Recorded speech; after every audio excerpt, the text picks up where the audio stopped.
الإطار هو صاحب القرار الأول والأخير.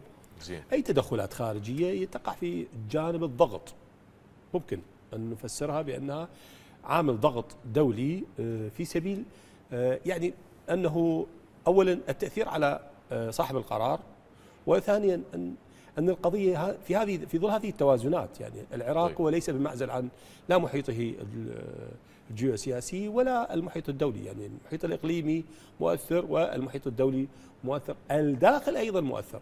بالتالي عدة عوامل هي أدت إلى عملية التغيير، ولربما إذا عدنا إلى تغريدات السيد المالكي. عفوا، تغيير شنو؟ تغيير مرشح. يعني هسه رسميا السيد المالكي مو مرشح؟ حاليا. اي لا، مو انت اكو فارق ما بين انه الحاله الرسميه للبيان. المواقف الرسميه، نعم، المواقف الرسميه في داخل الاطار. تحفظ السيد عمار هذا نعرفه، بس أنا الان امام مرشحين اريد اسال اثبتها. يا اخوان، هل يعد ترشيح السيد المالكي منتهيا رسميا؟ الرسميا هي في جلسه الاطار والبيان الختامي للاطار، هذه اذا تريد انت يعني تعتبرها رسميا، يعني كانما يحصل توقيع من جميع قادة الإطار على ورقة جديدة لمرشح جديد، وبالتالي إعلانه في بيان إذا أنت شكل في الثنائية شنو هسه باسم البدري والسوداني؟ الثنائية طبعا اليوم دولة القانون بعد ما حتى السيد المالكي في تغريدة في بيانه قال بأنه قرار ترشيحه من سحبه بيد الإطار. فإذا الإطار يريد أن يسحب ترشيحي فخلاص هذا قرار الإطار. إذن بالنتيجة هو مقتنع قناعة كاملة بأن قرار الإطار القادم هو الاستبدال، فبالتالي دفع مرشح جديد. وهذه هي يعني هنا قضية واضحة أصبحت اليوم.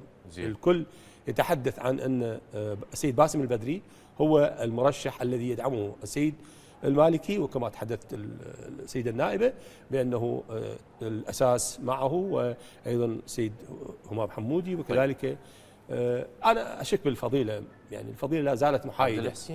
لا زالت محايدة في ورقة، لا زالت محايدة. ما يعني احنا الورقة ما شفناها، أنا صراحة ما شفتها.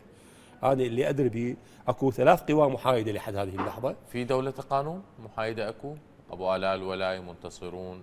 نعم، في داخل تحالف قوى الدولة هنالك من سحب قضية الترشيح أو الدعم. في داخل دولة القانون، في ائتلاف دولة القانون هناك قوى سحبت الترشيح، يعني سحبت الدفع بمرشح.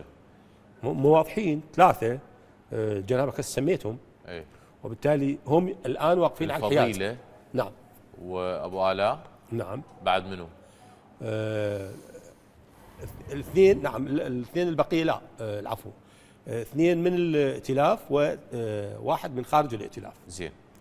ف3 قوى عندنا هي محايدة.